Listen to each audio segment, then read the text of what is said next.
The Mason family brunch was held at the country club every first Sunday. White tablecloths, mimosas, and carefully maintained appearances, everything the Masons valued. I'd been avoiding these brunches for 2 years, but today was special. Today, I had information. I walked into the club's dining room wearing jeans and a simple sweater, deliberately casual compared to everyone else's designer outfits. My sister-in-law, Victoria, spotted me immediately, her face twisting in disgust. "Oh my God," she announced loudly, "look what the cat dragged in. Didn't know this establishment allowed beggars." 20 heads turned. My brother Marcus looked uncomfortable. My mother sighed.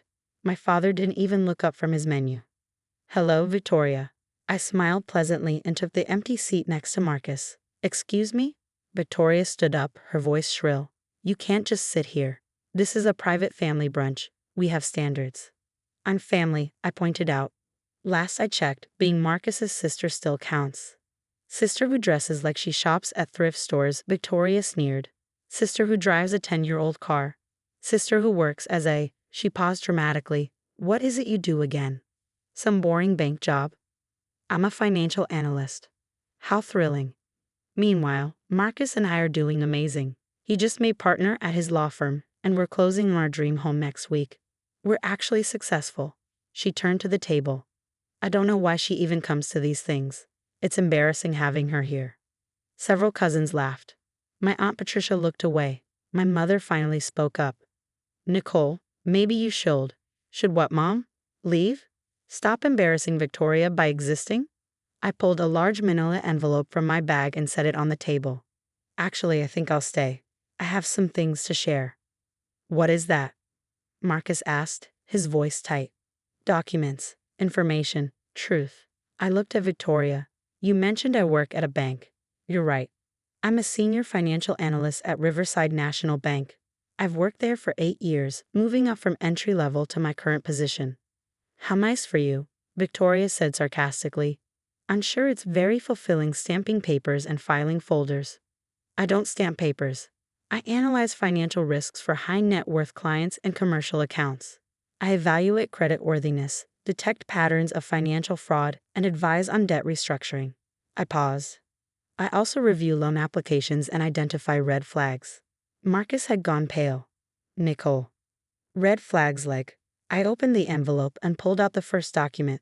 Someone taking out 17 different credit cards in 18 months, using them to make cash advances, maxing them out, then taking new cards to pay off the old ones. I spread the credit card statements across the table. Marcus has $427,000 in credit card debt across 17 different cards. Interest rates ranging from 18% to 29%. Minimum monthly payments totaling $11,500. "Where did you get those?" Victoria's voice had lost its confidence. "Banks share information. When someone applies for this many cards this quickly, it triggers fraud alerts." Marcus's applications came across my desk 3 months ago for review. "That's private," Marcus started. "It's also concerning, so I did some digging." I pulled out more documents. Marcus has been gambling. Heavily. Online poker, sports betting, casino visits. I have transaction records from the past 2 years showing $2.3 million in total gambling losses. The table erupted. $2 million? My father finally looked up. $2.3 million, I corrected. He won some back, but the net loss is $1.9 million. The credit cards are how he's been covering the losses and keeping Victoria from finding out. Victoria was frozen, staring at the papers. "That's not possible." "Marcus doesn't gamble." "Marcus has a gambling addiction," I said gently. "He's been hiding it well. The late nights working on cases. Poker games. The weekend conferences. Casino trips. The work bonuses he told you about. Money he borrowed and lied about." "You're lying," Victoria whispered, but her voice shook. "I wish I was." I pulled out bank statements. These show cash advances, transfers to gambling sites, ATM withdrawals at casinos. The pattern is clear and documented. Marcus put his head in his hands. "Nicole, please stop. I'm not doing this to hurt you. I'm doing this because it gets worse." I pulled out another document. "This is your mortgage application for that dream home you're closing on next week. You told the bank you have $200,000 for the down payment." "We do," Victoria said. Marcus said. Marcus lied. "The $200,000 is borrowed money. Personal loans from 3 different lenders at predatory rates. He's planning to use debt to make a down payment on a $1.8 million house you can't afford. The bank approved us, Victoria protested. The bank approved you based on fraudulent information. Marcus claimed your household income was $450,000. His actual income is $180,000. He inflated the numbers, provided fake tax returns, and lied about existing debts. I laid out the evidence, the real tax returns versus the fake ones he'd submitted, the debt disclosures he falsified, and the income statements he manufactured. This is mortgage fraud, I said. It's a federal crime. If the bank discovers this before closing, which they will because I'm reporting it, the loan will be denied. If they discover it after closing, Marcus could face criminal charges. Victoria was crying now. Why are you doing this? Why are you trying to destroy us? I'm not trying to destroy you. I'm trying to save you from destroying yourselves. I pulled out more documents. You asked why I came today. I came because Marcus's financial house of cards is collapsing. The credit cards are maxed. The minimum payments exceed his take-home pay. In 3 weeks, he'll start defaulting. We'll figure it out, Marcus mumbled. You can't figure it out. The math doesn't work. Even if you stop gambling today, you owe $1.9 million plus interest. Your income can't cover it. You're going to lose everything. What do you care? Victoria spat. You just said I was embarrassing, that I didn't belong here. Why do you care if we lose everything? Because despite everything, Marcus is my brother, and you're about to close on a house using fraudulent documents, which will make everything worse. You'll have a mortgage you can't pay, debt you can't service, and potential criminal charges hanging over your head. I pulled out one final document. This is a foreclosure notice. Not for the house you're buying, for the condo you're living in now. The one Marcus told you was paid off? He took out a second mortgage 2 years ago, $400,000, and used it for gambling. He hasn't made a payment in 4 months. The bank is foreclosing. You have 60 days before eviction. Victoria let out a sound between a sob and a scream. You're lying. This is all lies. It's all documented. All true. All available in public records if anyone bothered to look. I looked at my brother.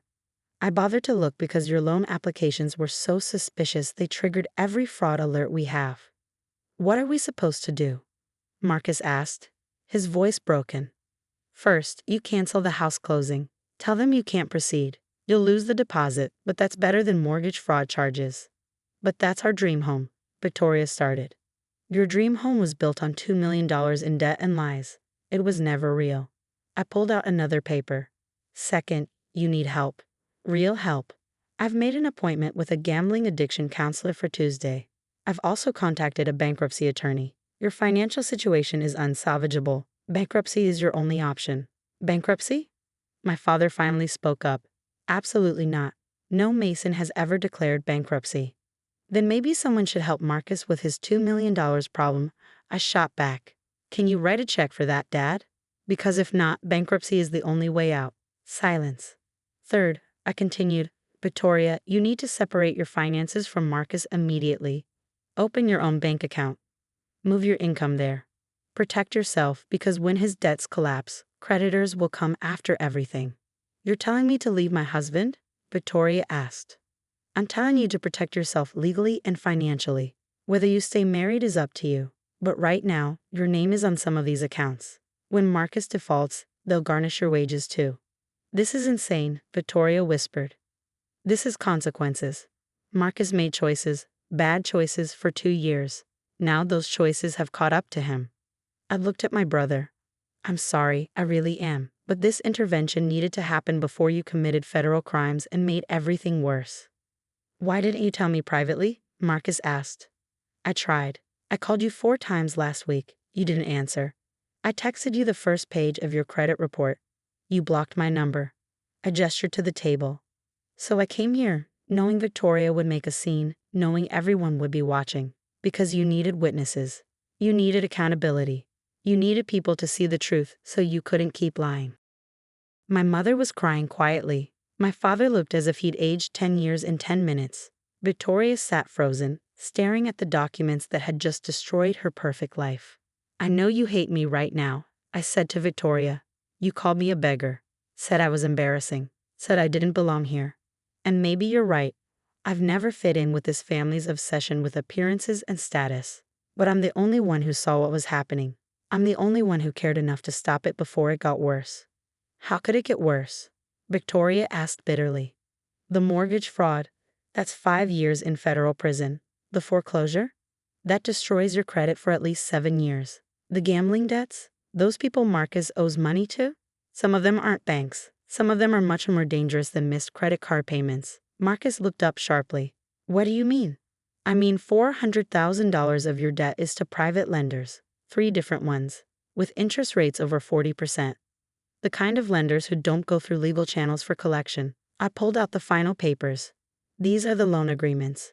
Read the fine print. Read what happens when you default. Marcus read, his face going gray. Oh God. What? Victoria grabbed the papers. She read, then looked like she might be sick. They can take our house, our car, or everything. And that's just the legal stuff they put in writing. The illegal enforcement methods aren't documented. I looked at Marcus. How far behind are you? 2 months. Then you have maybe 2 weeks before enforcement begins. That's another reason I came today. That's another reason this needed to be public, because these people need to know you have family watching. They need to know you're not alone or unprotected. My father finally took charge. Marcus, you're moving back home. Tonight, both of you. We'll figure out the debts, the foreclosure, everything. But you're not staying alone where those people can find you easily. Dad, I'm 40 years old, Marcus protested weakly. And you're $2 million in debt to loan sharks. Your pride is not the priority here. Nicole, can you arrange a meeting with that bankruptcy attorney? Already done. Tuesday at 2 p.m. He knows the full situation. Good. Dad looked at me, really looked at me, for the first time in years. You did the right thing. Coming here, making it public. I'm sorry he glanced at Victoria. I'm sorry for what was said. It's fine. It's not fine. You're family. You're always welcome here. And apparently you're the only one paying attention to what actually matters. He stood up. Marcus, Victoria, get your things. You're coming home. Everyone else, brunch is over. The Mason family has some private business to attend to. The aftermath took months. Marcus declared bankruptcy, lost the condo to foreclosure, and entered a residential gambling addiction program for 90 days. Victoria stayed with him, barely. They're in marriage counseling now, trying to rebuild trust that may never fully return. The loan sharks were handled. Dad hired lawyers and negotiators who settled the debts for 60 cents on the dollar. Expensive, but better than the alternative. Marcus is working again, at a smaller firm with a smaller salary. He attends Gamblers Anonymous 3 times a week. He's on a cash-only budget managed by Victoria. And me? I'm still the boring bank analyst with the thrift store clothes and the old car. But I'm also the one who saved my brother from federal prison, and possibly worse. At the next family brunch, 3 months later, Victoria walked up to me. I'm sorry, she said quietly, for what I said, for how I treated you. You saved us, and I called you a beggar. You didn't know, I said. I didn't want to know. I wanted the big house, the perfect life, the image of success. I didn't care what it cost or whether it was real. She paused. You cared about what was real, even when we treated you like you were nothing. Your family, I said simply. That's what family does. No, that's what you do. That's what real success looks like, not the house or the car or the designer clothes. The character, the integrity, the courage to tell hard truths. She hugged me. I hugged her back. Marcus joined us. Thank you, he said. I know I didn't say it then. I was too angry, too ashamed, but thank you for caring enough to stop me. You're welcome. And Marcus, you're going to be okay. It'll take time, but you'll rebuild the right way this time. With your help.